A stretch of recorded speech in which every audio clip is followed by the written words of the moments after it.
Mom. Oh yeah. Oh.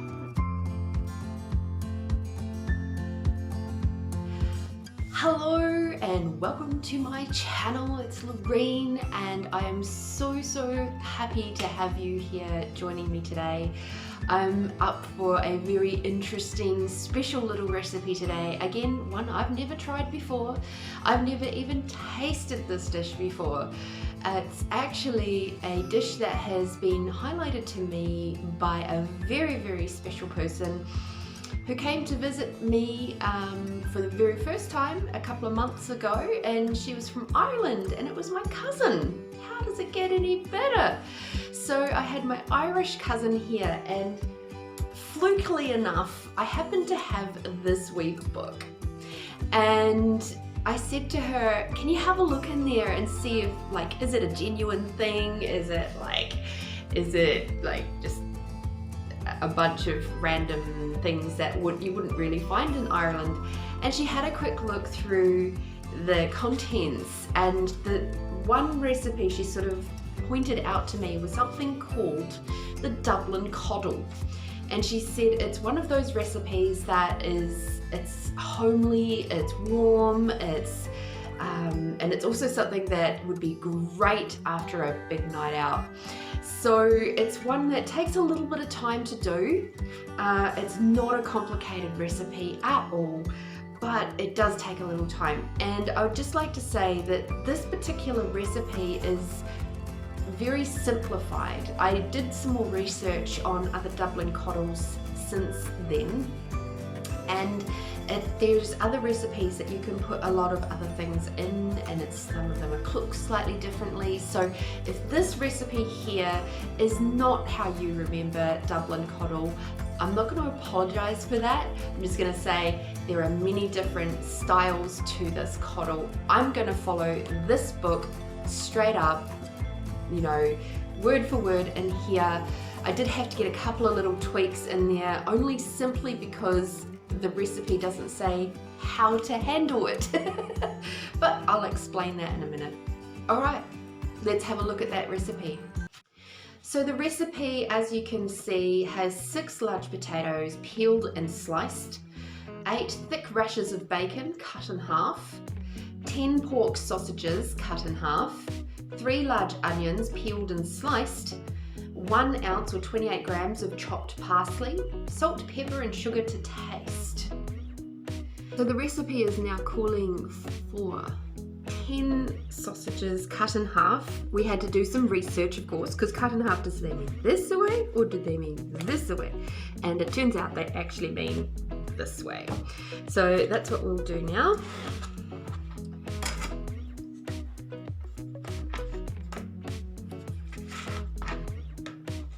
And I'm wondering if they actually mean in smaller pieces, so it's actually, we might cut ours into 4s, quarters.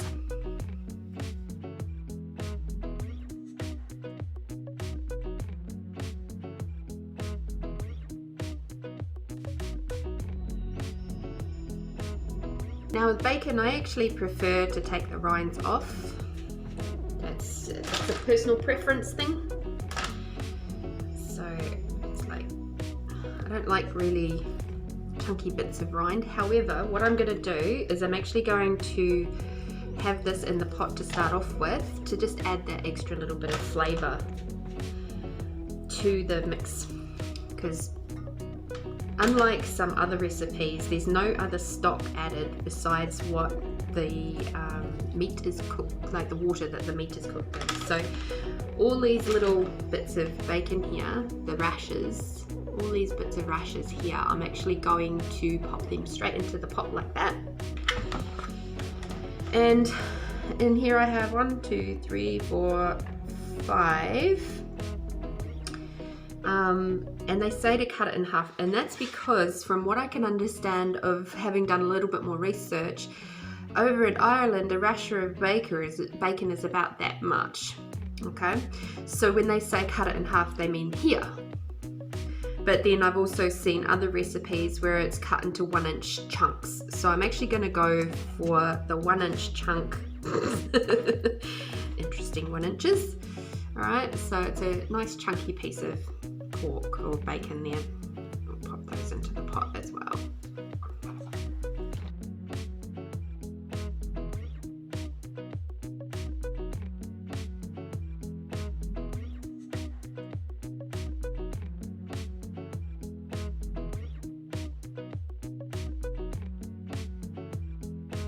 So now it says to cook the sausages and rashers in boiling water for 20 minutes. Of course, it didn't say how much water, so what we'll do is we will put in about 1 litre of water to cover, just enough to cover the pot.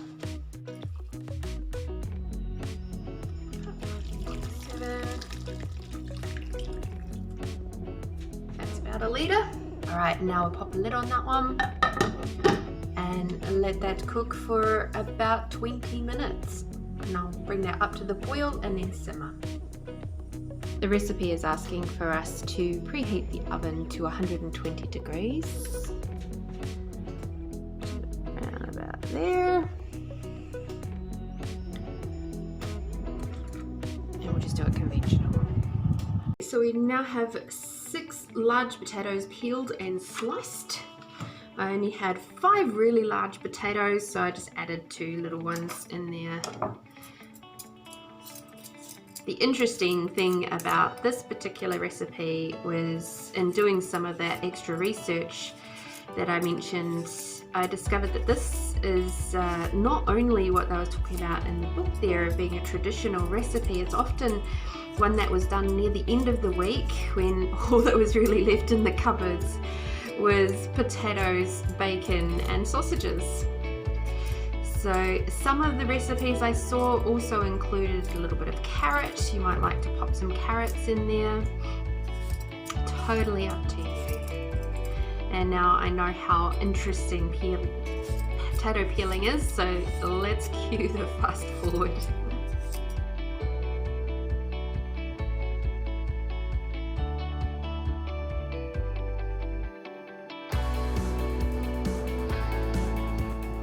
Have you ever wondered what this curvy part of your potato peeler is for? Or maybe it's just sticks straight out. It's for things like this, where you don't necessarily want to take a knife to chop off that whole piece. You can just dig it out. Like that.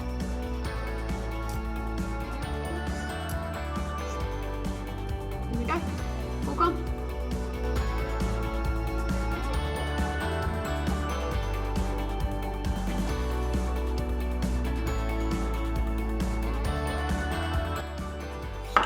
So as you may have gathered, I have an Irish cousin over in Ireland, and her family over there is actually related to me through my mum's side, which is pretty cool.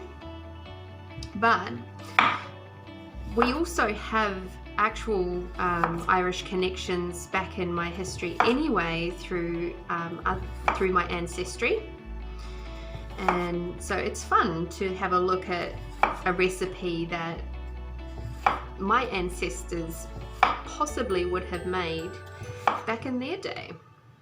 And I may have a look at maybe doing some other recipes, some more ancestral recipes. I have English, Irish, Dutch, Italian, and Scottish. I have English, Irish, Scottish, Dutch, and a tiny bit of Italian. So perhaps in future episodes I may do maybe a favourite recipe from all of them, as well as obviously maybe a Kiwi recipe. Without having a picture to refer to on the actual recipe, again I had to do some research to find out what they meant by sliced onions, and by all accounts it looks like it's actually like onion rings. So I'm going to just slice it in half like that to make it heaps easier and faster for myself, and we'll just do slices, good sized slices like that.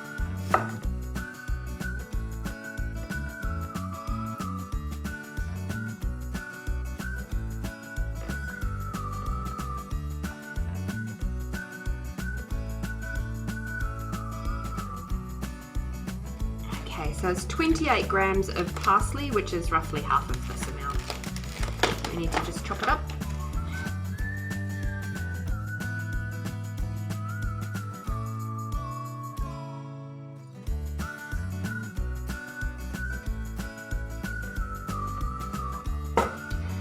Okay, so that meat is cooked, and here it is. I'm just going to drain it off.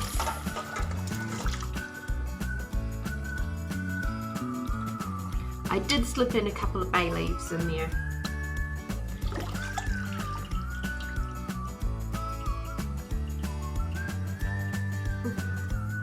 Little pudgy little things in there. How cute is that? Alright, I'll set that aside for a little bit later. Now here's our dish that we're going to be placing all of these ingredients in. And it says that we make layers of meat, onion, potatoes, parsley, sugar and salt and pepper. So let's get layering.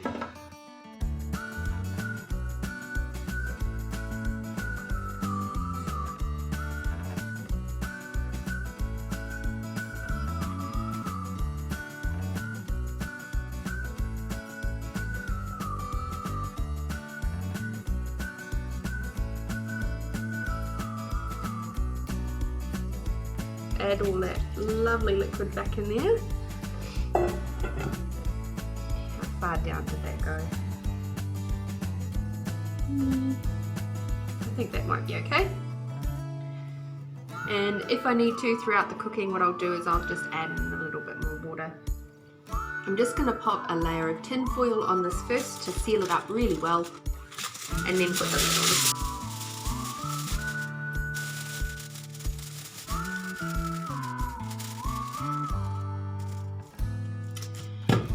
Into the oven for about an hour. See you in an hour. Okay, it's actually been about an hour and a half. So let's just check this and see where we're at. And I have a funny feeling we're probably going to need to put it in for a little bit longer. Be very, very careful when pulling off the tin foil. There's going to be a bit of steam in there. We don't want a steam burn, because that's not so fun. Whew. Oh, it's looking good so far. Look at that. Yum. Smells delicious. Let me just get a bit of that potato, because that's the thing that's going to dictate whether it's cooked or not. Do you know what? I don't think that that's too far off. Let's just give this potato a wee go.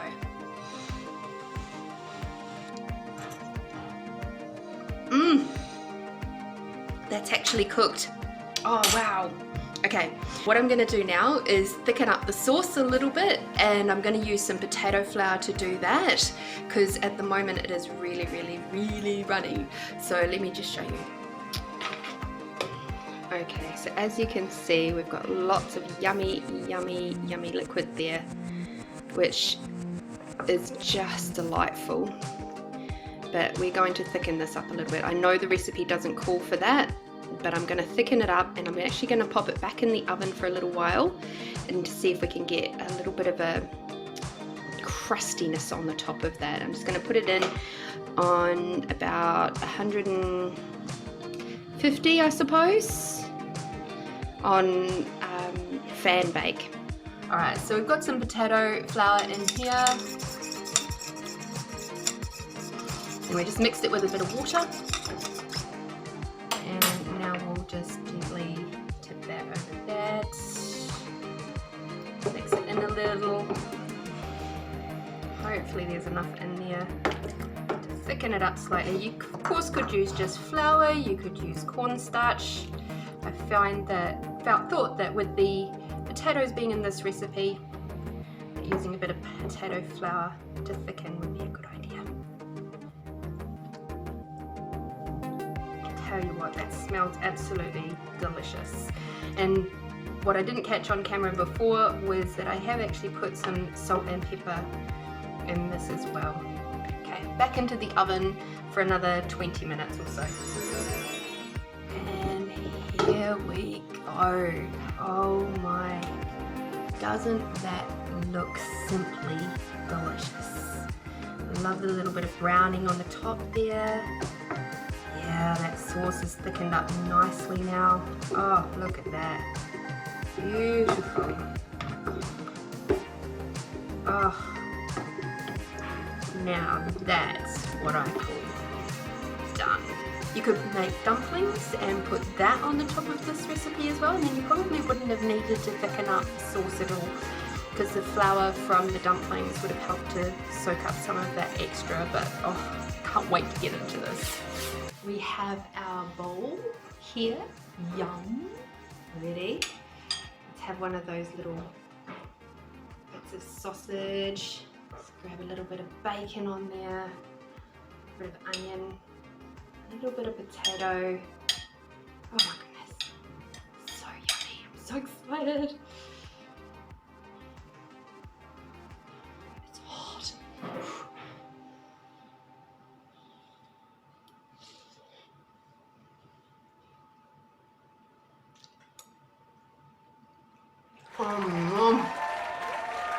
Oh yeah. Oh, I can see this as being a really, really nourishing thing to have on a cold winter's day. I can see at the end of a long, long week how this could be just so, yes, this is exactly what you're after. You could totally cook this in a slow cooker and have it as and have it as your meal at the end of the day. You could have it cooking up and ready for, you know, if you've had a hard night out.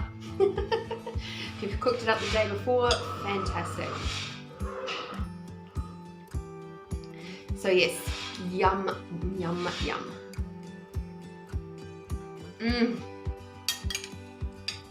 Thank you all so much for watching. I'm so grateful for you. I hope you give this recipe a go. There are many ways to handle the meat. You can pre-cook it, like as in you can fry it before you actually pop it into the dish. You can do the same with the bacon, but to be quite honest, having it just like that, absolutely amazing. Uncover it and just let it cook for that last little bit to get some browning on the top. Yum. Yum, yum, yum, yum, yum. Alright, we'll catch you again on the next video. Thank you for liking and subscribing, and I'm going to share this with my family now. Have a lovely day. Be bold, be brave, be you, my friend, and I'll catch you on the next video. Mwah.